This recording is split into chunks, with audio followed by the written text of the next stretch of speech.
Thank you, Pastor Cheryl. She was talking about me, and I was looking around going, who is she talking about?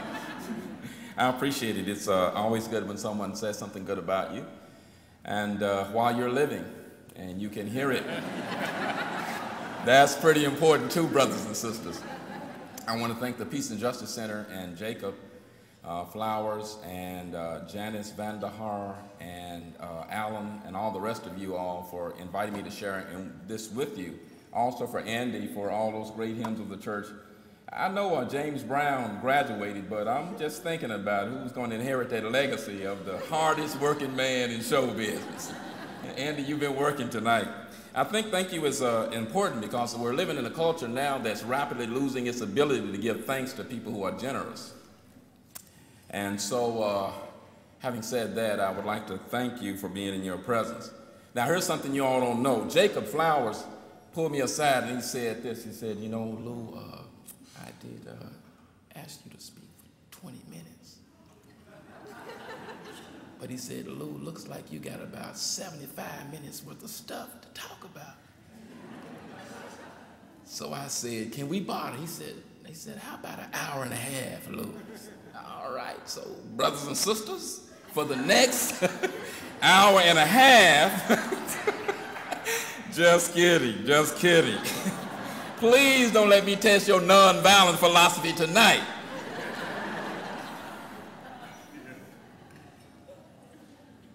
I think we have to acknowledge the extent to which none of us are ahistorical creatures. We didn't get to be who we are all by ourselves. We had help. And in the moving poignant piece that I just saw, I saw 3 people that were important for my being here today. There are a lot of people who helped me to be where I am. Oftentimes when we get grown, we forget about these people. But since nobody gets to be who they are all by themselves, I would just like to tell you a little bit about Jerry Van der Haar, Janice Van der Haar, and a little bit about my friend Lorenzo Banks. One day when I was a little bit younger, Jerry Van der Haar accosted me and handed me a curious little manuscript. Then he had me another curious little manuscript, and these were books of texts that he had written about nonviolence. I think the brother knew I was struggling with this. He knew I was an ex-gangbanger. Jerry knew about that. So did Lorenzo. He also knew about that. I read these 2 manuscripts, and you know how it is when you meet someone and you seem to be kindred spirits with them? Jerry Van der Haar and Janice are like kindred spirits with me, and I imagine that in Memphis, Tennessee, maybe about several years ago, 8 to 10 years ago. And they guided me to pull out of me a kind of I would say, an analysis, a challenge to study the logic of nonviolence, the structure of nonviolence, the philosophy of nonviolence, what's the content of nonviolence. I struggle with them on the intellectual level, but Lorenzo Banks was the person that saw another struggle in me, and he saw the struggle in me to, I guess, to be true to my better self. And Lorenzo Banks, I'm not sure if he's here tonight. I saw Janice. I know Jerry has graduated, but Lorenzo Banks also, he's a brother who has a great deal to do with me being here. I remember I was preaching one time in the Blue Ridge Mountain area, and a guy walked in that I hadn't seen for a while, and we were in coffee and cake territory. You know how when you get through preaching and having your worship, or before you worship, you got coffee and cake in your hand?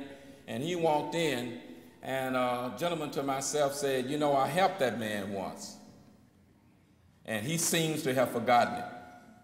And I thought to myself, there is no chillier wind that can blow in any individual's life than ingratitude.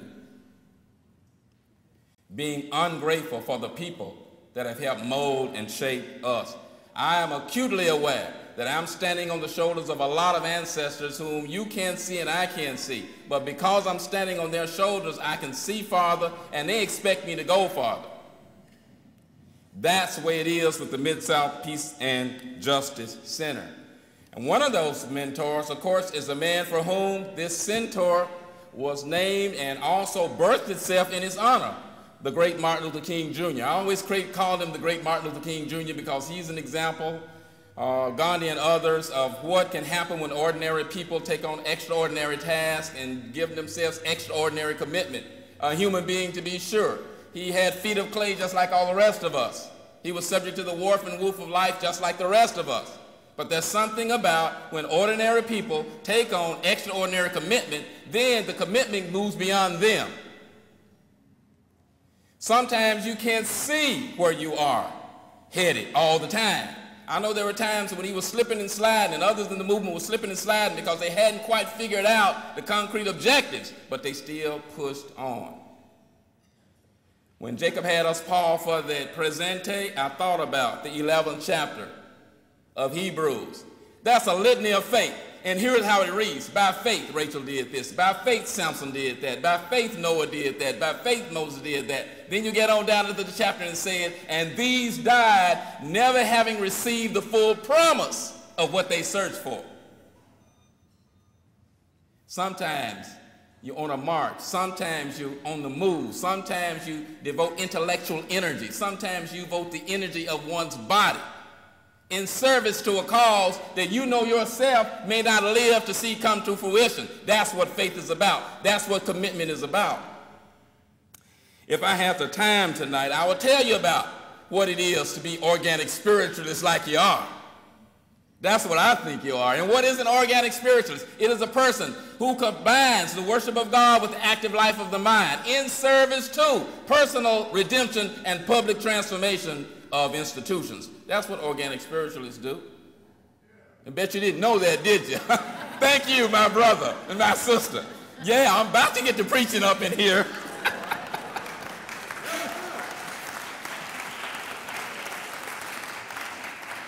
And this center came into being after one of the most successful organic spiritualists in the history of this nation, certainly, but not the only one, to be sure. Because if you look to your left and right, you see some other ones in the house. I don't have time. If I had that hour and a half that Jacob was giving me, I could tell you a little bit if I had the hour and a half, but I don't have time. But let me tell you what I talk about if I had the hour and a half. If I had the hour and a half, I talk to you about what Che Guevara said when he says, you know, the revolutionaries do what they do out of a great love for the people. Yeah. Yeah.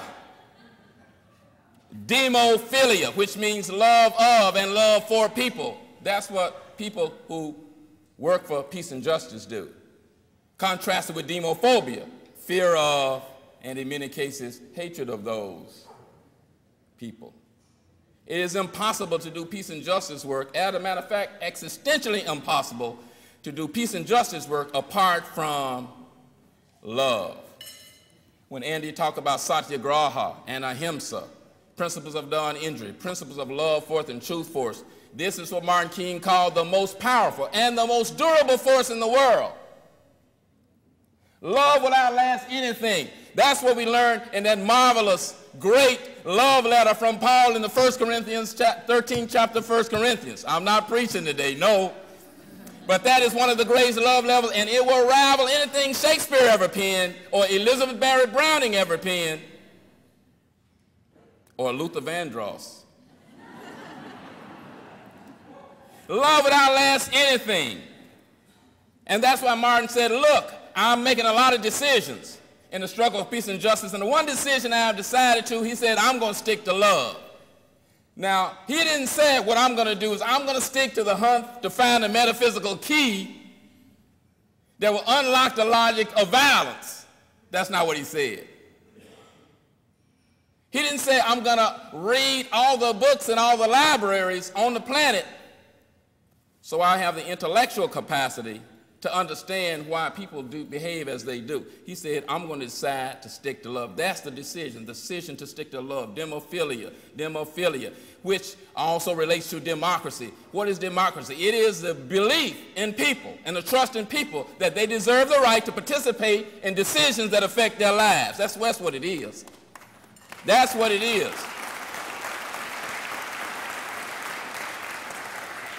And you can do cultural work without that kind of love and trust in people. That's why even the Black Power ideologues, when they challenged Martin on the question of violence, At least they listened to Martin. You know why? Because they understood that the brother wasn't faking. They understood in this fundamental sense that he did what he did out of love for the people. He didn't always agree with the people. They didn't always agree with them. But love is strong enough to overcome differences.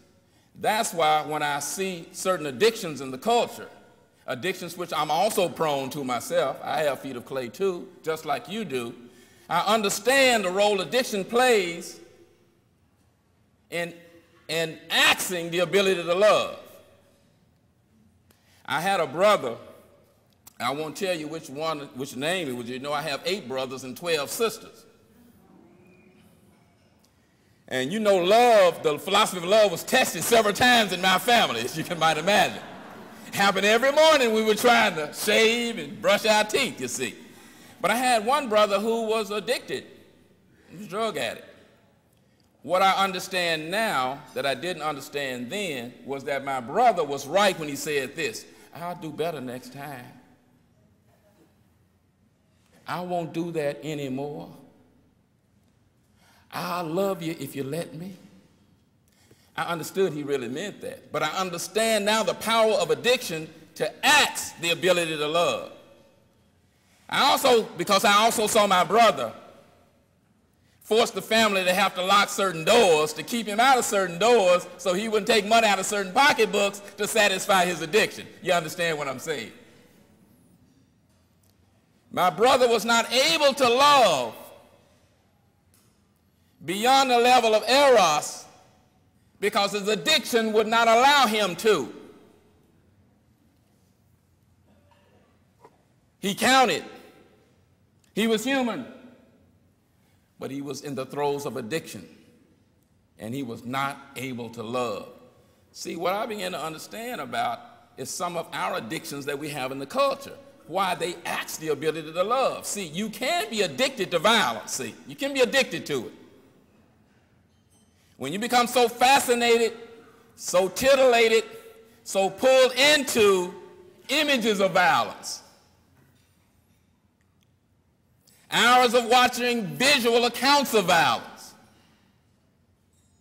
auditory accounts of violence, it can have a way of making us blind and numb to the explosive power of addiction to keep us from loving each other.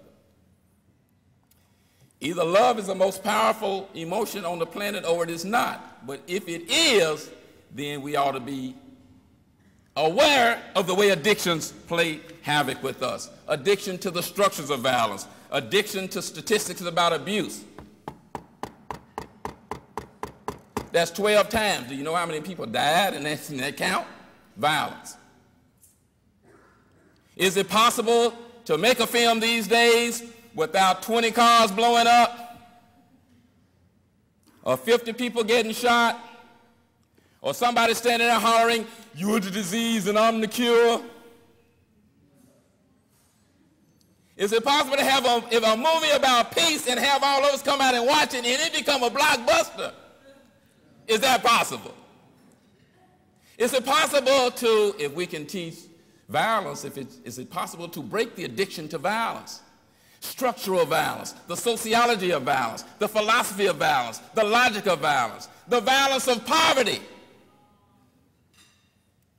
the violence of illiteracy. You know, you can get so addicted, and I can get so addicted to these forms of violence until my own ability to love also is severely diminished. I think the Mid-South Peace and Justice Center challenges me to come clean with my own addictions, or at least my potential for addictions, and violence is just one of them. I think we suffer from some other addictions, maybe the addictions of association and dissociation. In a curious little book that he wrote some years ago, a great thinker said to us, you know, we all fight the tendency to get with people who look like us and think like us and walk like us and talk like us and believe like us and say yes to everything we have to utter. And so when Bonhoeffer finished with Life Together, he says the challenge is to try to overcome the addiction of homogeneity, to overcome the addictions to isms of separatedness, to overcome addiction to the belief that maybe this is the best we can do, or the best of all possible worlds, and to try to go out there and make a political statement or a spiritual statement or a psychological statement or a moral statement that mitigates against some of the addictions that we have. That's why the Mid-South Peace and Justice Center and people like it are important. Gandhi and Nonviolence Centers, Pax Christi, TCAS, the churches, the mosques, the synagogues, they're all important because somebody has to ask the question about addiction, and somebody has to push non-market moral values. Values that are not tied to the marketplace, but values that improve the quality of life, like elegance and excellence and egalitarianism. Values that you won't get an increase in pay if you push them, but your ability to love and create community will be enhanced.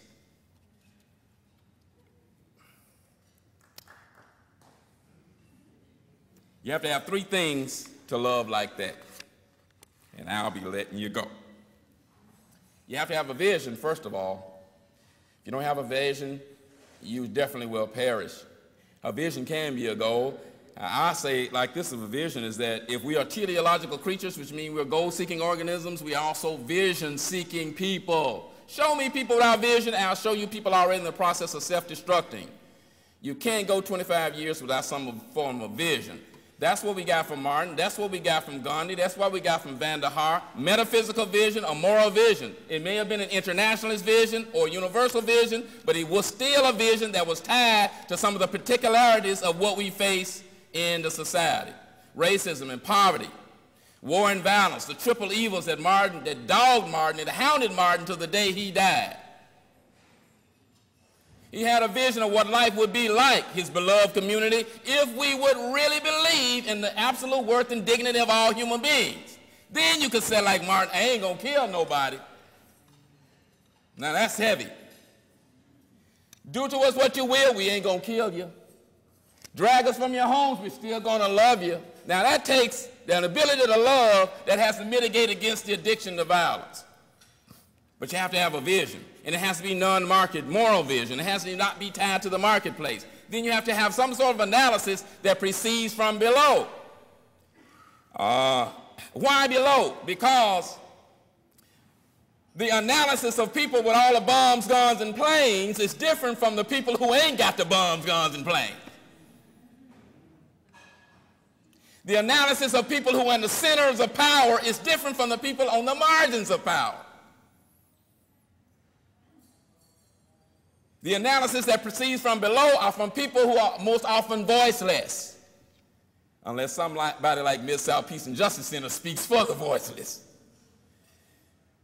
And so when you begin to ask questions of analysis like, why is there so many poverty? Who owns the oil? Who has the money? Where does the money go? What is corporate integrationism? What happens to all these takebacks and kickbacks and mergers? What's going on, as Marvin Gaye would say? That type of analysis has to come from below, because people on the margins and people on the outside of centers of power have no one to speak for them. The people in centers of power, they make and break the analysis. So they can push the analysis and affect us in a million ways every day, and by the time we wake up from our slumber and the feeling like we've been had, we already been had.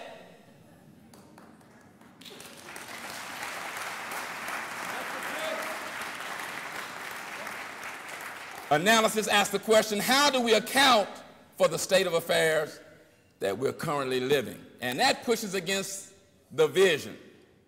The analysis gets at how it is. The vision gets at the way it ought to be. Got to have vision analysis, then you have to have one more thing. You have to have some sort of praxis, some sort of action, what you actually do in the form of risk and service. It's no accident, I believe, that the Mid-South Peace and Justice Center and others like yourselves that are fighting for justice are always in the minority. You're always the leaven in the lump. Yeah, you're always one of the kernels on the cob of corn. Because action geared towards peace and justice is a type of action that makes people uncomfortable. The business of peace and justice is big business. It's too big for any one individual. It's certainly too big for any one organization. It's definitely too big for any one nation. But it's also demanding business too. I understand as I struggle against maladdictions that for most of us, most of the time, the demands are simply too great. And the cost is simply too high. And the burdens are simply too heavy for most of us to bear most of the time. That's why there's nothing happy about being in the prophetic vocation of peace and justice. There's not something happy about it all the time. I know we're laughing not at today. We look good in our suits and ties and our Liz Claiborne shoes. We look good. And we need time to exhale and give honor and credit where it rightly is due. And you are deserved to be honored. We ought. We just have to. We must honor you. We must celebrate your life and legacy.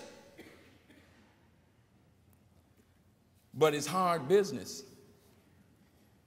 As a matter of fact, when we recruit for Peace and Justice Center, or when we recruit for Pax Christi, or when we recruit for the nonviolent option, those who stand up and say, well, hey, I got it now. Where's the contract? Let me sign on the dotted line. It's clear to me that those brothers and sisters don't have a clue what they're about to sign up for. Because the business of peace and justice is tireless business. It's demanding business. It's placing one's body on the line. That deserves to be respected. The other thing I like about peace and justice work is this. When you're guided by the norms of love, justice, and peace, you realize that you also, with one hand working for peace and justice, but on the other hand, you also have that hand tied to the very systems that you're struggling against.